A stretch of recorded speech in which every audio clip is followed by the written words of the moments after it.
this project has been supported by the Finnish embassy through our local cooperation funds, and indeed it is a very important theme for us. Finland attaches a lot of importance to the fight against corruption, and it is also something that in connection with the Croatian accession process, Finland has been very closely following, especially under the framework of the Chapter 22 judiciary and fundamental freedoms. And I think particularly the theme of this project is very topical. It covers the conflict of interest, which is very closely linked to the prevention of corruption, and I think it's topical also because the European Commission is soon going to be publishing a comprehensive monitoring report on the remaining, should I say, challenges what Croatia is facing with the bid for the accession. And of course we are very happy of all the progress that Croatia has been doing during the negotiation process. But of course we know that the work hasn't finished upon the accession, like the Finnish experience actually shows.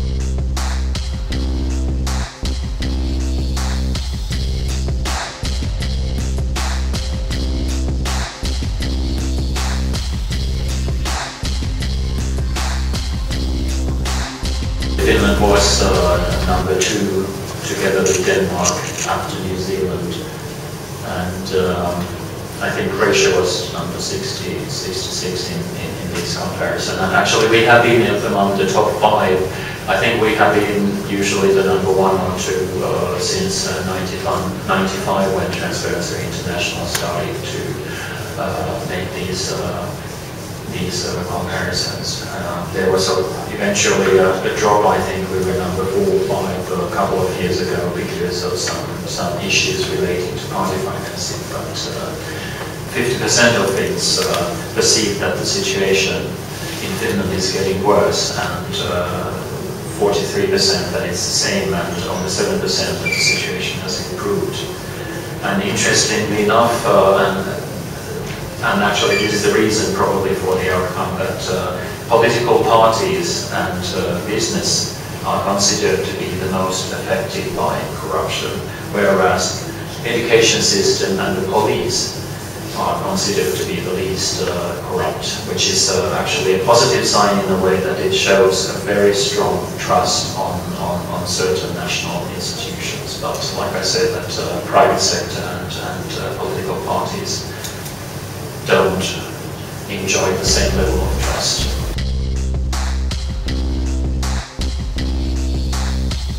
I could give you one example. The managing director of Finnair, which is the national airline like Croatia Airlines, recently sold his apartment to a pension insurance company. There is nothing wrong about that, but he happened to sit at the management board of this pension insurance company, and the CEO of the pension insurance company happened to sit on the management board of Finnair, and so there were criminal charges against all these people involved in this deal, and actually the sale of this apartment didn't fulfill the criteria for criminal charges. But the damage was done, and what was the result? That actually these both companies had to come out and apologize, saying that yes, they fulfilled literally the law, but they should have known that they should have considered what things look outside in the media, and actually it damaged the reputation of the company. So I think this is now becoming more and more important, that it's not enough only to follow literally the law or not to do something illegal, but also I think these corporate social responsibility issues are becoming more and more important.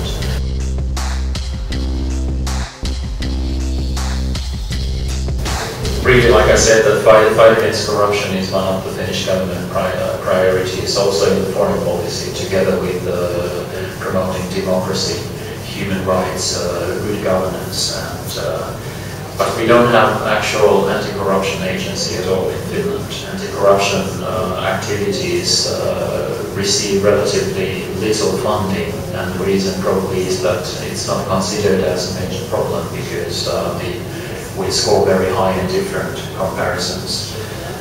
One could say that there is very low tolerance of corruption, and it's really something considered shameful, and you are losing your face. And high transparency rules, especially when it comes to public sector. For instance, all your income and taxation information is public.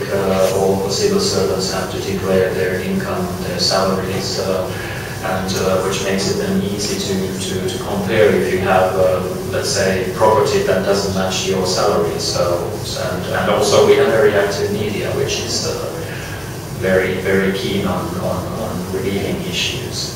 We have quite well functioning and also, I would say, sufficiently well paid public service, public administration, including the judiciary, so there is no need for police or custom to try to get extra money through corruption. So this is also, I think, one important sector. Also I think high accountability of politicians and civil servants, so you personally face the charges if you misconduct. But of course, like I said, that we have also had our problems, and especially linked to the financing of political parties, so there is always room for improvement.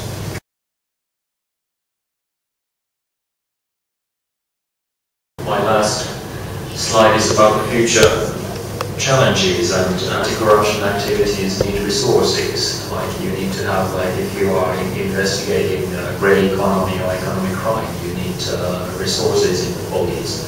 The media is also suffering from these hard economic times. There are less and less resources for investigative journalism. I think these days it's very often this tabloid journalism, like very quick work, quick results, and also investigative journalism resources.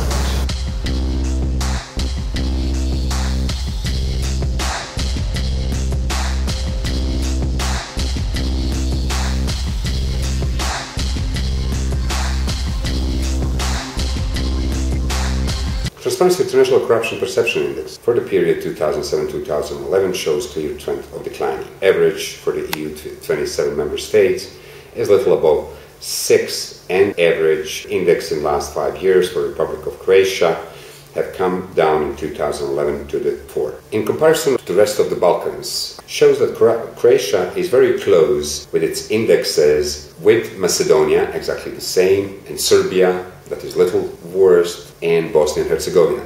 There is no big problem in such indexes, except that those countries are at a very different stage of the European accession process. Croatia has finished negotiations, Serbia has begun negotiations, Macedonia is somewhere in the middle, and Bosnia and Herzegovina didn't begin. The chapter on new member states shows, in average, similar trend aside from some champions. The situation in most of the new member states after accession have worsened. Therefore, indexes are declining. In terms of Republic of Croatia in 2011, Freedom House corruption ratings in Republic of Croatia are exactly the same where Romania and Bulgaria are.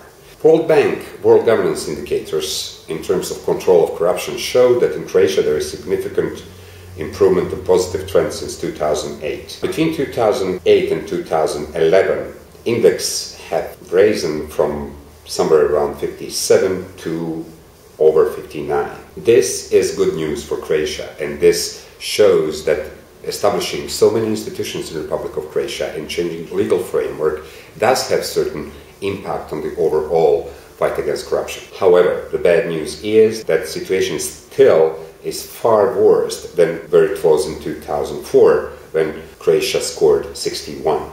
Aside from analyzing corruption, what we did in this endeavor, we tried to find connection between the anti-corruption indicators and the GDP growth, comparing Croatia with EU member states and comparing Croatia with the surrounding in which Croatia exists. This chart shows that in 2007 Croatia has somewhat bigger growth than the average EU growth. But then it shows straight and very damaging downfall to the -6%, meaning that recession in Croatia is over 6%. Croatian negative trends are way more damaging than the average EU. Also, the chart clearly shows that the EU market have recovered more quickly.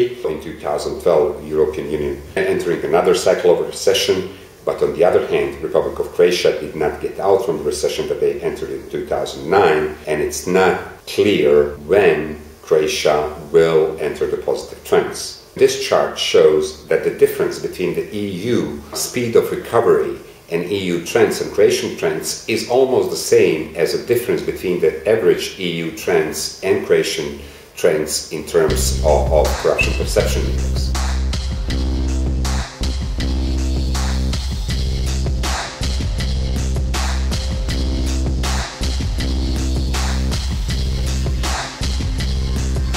The EU27 is the largest and strongest market in the world. With combined GDP of over 12,245 billion euros in 2010, it is way bigger than first that follows, which is the United States market. At the same time, we need to consider that in EU27, total spending on works, goods and services was estimated at 19.7, almost 20% of the total GDP of the EU27. That leaves public procurement EU27 at about 2,400 billion euros per year. That means that only public procurement in EU27 is sixth world's economy. Public procurement is one of the key issues through which any country can manage the financial or economic crisis. However, in order to do so, this sector must not be affected by corruption. Country by country, champions of the public procurement in terms of the percentage of the public procurement in the GDP are definitely Netherlands, Czech Republic, Austria, even Romania in certain cases. And all those countries that do score well in the public procurement, meaning that share of public procurement in GDP is high, have better ability to control the crisis and to respond to the crisis trends. However, as it was stated before, only if proper anti-corruption and integrity measures are applied to the public procurement process. In 2007, the percentage of the public procurement in the overall GDP of the Republic of Croatia was around 14.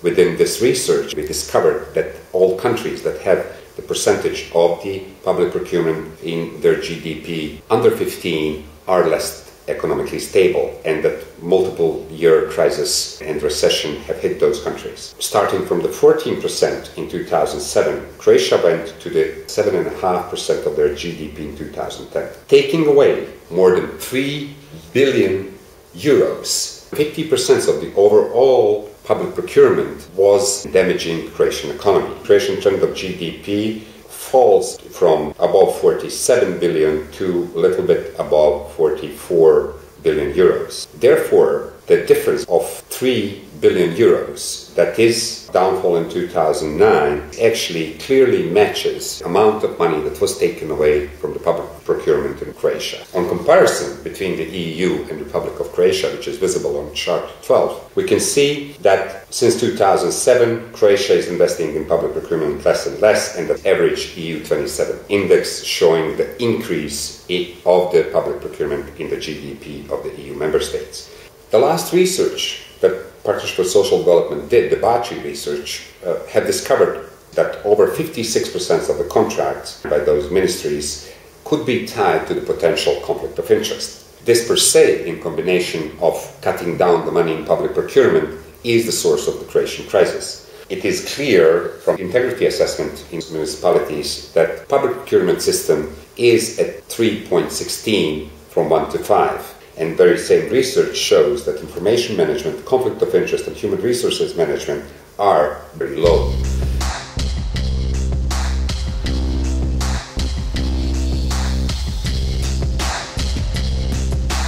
And we did find actually evidence that if you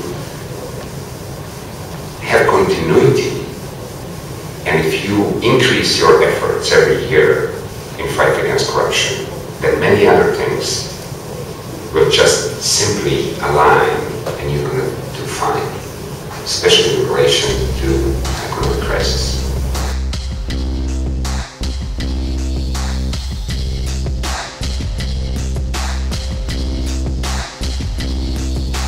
If multi-year indicators in corruption and procurement show no negative trends, such countries will be recession resistant. And this is the most important finding of our research. The correlation will be less evident only in countries where more than 50% of GDP comes from the outside of the country's border, such as the situation in Netherlands. Main conditions for resistant societies are to maintain your corruption trends positive on the long run, more than 4 years, in general to have your control of corruption indicators above 70 and your TI-CPI above 5. Also, you need to have your procurement trends positive for at least 4 years in terms of the procurement as a percentage of your GDP and in terms of the amounts of euros invested in the public procurement. Countries need to have public procurement as a percentage of their GDP above 20, and they need to have index of the openness of their PP market above 20. Poland and Denmark are clear champions of performance in monitored areas. On the other side of scale are the countries that have majority of monitored indicators judged as negative. Based on those criteria, countries in critical zone are Greece, Croatia, Spain and Hungary. In dangerous zone are as well Ireland, Italy, Czech Republic and Slovenia. All of those countries have majority of their indicators in red zone, meaning that their indicators show negative trends and that their fight against corruption is suffering in last at least 3 to 4 years. One of the surprises of this research is the fact that in general trends, Romania have outperformed Finland.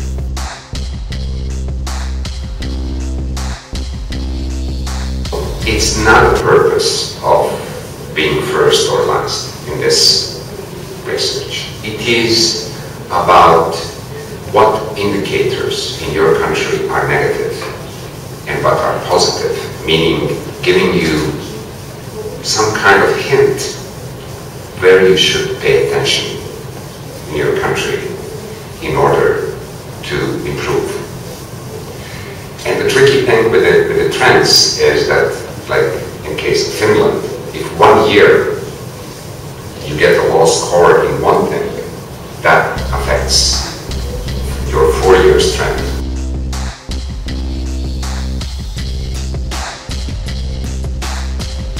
Croatia needs to meet the benchmark of at least 15% of the public procurement in its GDP in order to stabilize its own economy. However, just bringing money will not help Croatia.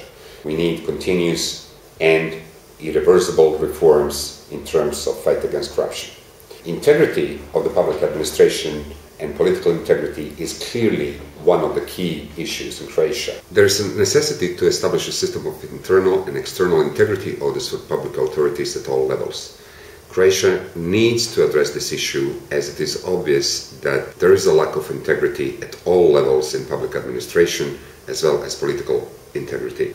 There is necessity to establish unified electronic information management system at all levels in public administration. Freedom of Access to Information Act is not enough and it's limited in its powers if informations are not in order and if public administration does not know where certain information is. The law on prevention of conflict of interest should be completely reformed in order to respond to the real issues of conflict of interest in the Republic of Croatia, especially in the terms of declaration of interest, managing of conflict of interest, sanctioning of conflict of interest, cancellation of acts caused by conflict of interest, prohibitions of office duties for persons who are identified to be in conflict of interest. All those categories are not addressed in the current law and they cannot be addressed with the simple changes in the law. In terms of public administration, employment appointment procedures in administration and judiciary have to be completely politically unbiased. All of those issues are priorities for the Republic of Croatia. However, comprehensive reforms shall not be limited to it. Future reforms in the Republic of Croatia have to address investments in fight against corruption, promotion of the freedom of speech, promotion of investigative journalism and independent civil society. Without addressing all of those aspects, any reform in the Republic of Croatia will not be irreversible.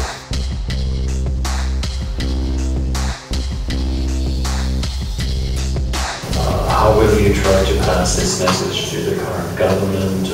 What do you think is the kind of attitude in the current government to this type of changes? I mean, how would you assess the kind of atmosphere, or how receptive the government is to this type of changes, what you are now talking about? Because I know that the government is very much talking about increasing the transparency of public procurement, and also very, like for instance, and also the Minister for Justice is also very much talking about the fight against corruption. But how do you, all this, what you present in the recommendations, how are you going to pass the message to the decision makers, and what do you think is the response? All the MP clubs, parliamentary clubs, political party clubs were invited today here, and they're not here. The new government still didn't make a position on corruption. You don't have this positive response for the government, or where government has focused on economy, and we just proved that by focusing just on economy, you will not fix anything, especially not economy. You will fix rule of law, administration, information management, conflict of interest, and then it will affect on your economy, and then your economic measures might show the impact and growth.